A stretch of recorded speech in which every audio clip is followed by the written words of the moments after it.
This episode of Film Pulse Daily is brought to you by Audible. Visit audibletrial.com/filmpulse and choose a free book out of over 100,000 titles. Everybody focus up, okay? All eyes here. I would like to announce that Ben and I are planning to produce a musical number from Godspell for the talent show tonight. I'm sorry, Ben is producing. I'm directing/choreographing. And I'm only speaking from personal experience, but if you can't carry a tune, don't come into the audition environment and waste our time. We're serious, okay? Okay, and bring a lot of movement clothes, aka jazz shoes, dance belts, lycras, et al. And seriously, FYI, you guys, this is not an excuse to get out of your regular activities. Hello and welcome to the Film Pulse Daily for February 8th, 2012. First up, we have a couple superhero bits to go over. If you haven't seen the new theatrical trailer for The Amazing Spider-Man, go to our site at filmpulse.net, check it out. It's amazing. I think it's going to give the Dark Knight Rises a run for its money.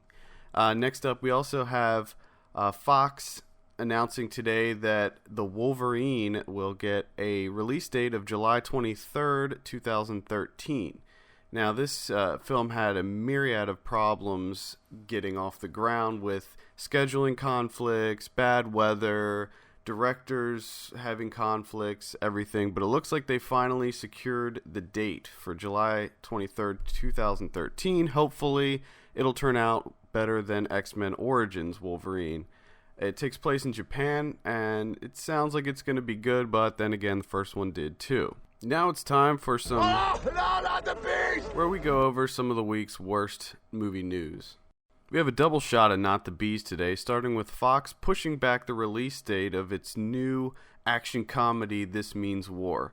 If you haven't seen all the trailers plastered all over the place for this one, it's with Chris Pines, Reese Witherspoon, and Tom Hardy, where they're both, Pines and Hardy are dating Reese Witherspoon, and they're both CIA agents, and they end up fighting each other, and hilarious things happen where they sabotage each other on their dates. And it just looks like a whole bunch of fun. The film was originally supposed to come out for Valentine's Day, but they decided that they didn't want to compete with the snooze fest, The Vow, and they pushed it back to February 17th. This isn't the first bit of trouble that this movie got itself into. When it was originally submitted to the MPAA, it got slapped with an R rating. After submitting it 3 times, I believe, and recutting it, they finally got the PG-13 that they were looking for, but don't expect the movie that you see in theaters to be the original version of the movie, and I would imagine when it comes out on DVD and Blu-ray, they'll have an unrated version available. Finally, today we have some breaking developments in the live-action Jetsons movie. I know you're all excited to hear this.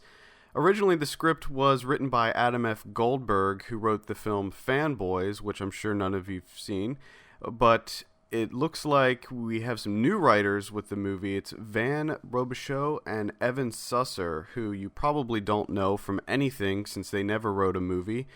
They're most notable for writing a whole bunch of Funny or Die sketches. Now, there's been talk of a live-action Jetsons movie for several years now. It's been in development hell. Originally, Robert Rodriguez was attached to make the movie, but he abandoned it several years ago. So there you have it. That's all the news for today. Stay tuned this weekend where we will be going over documentaries. We're watching a whole bunch of documentaries this week, and we're going to be reporting on them and reviewing them.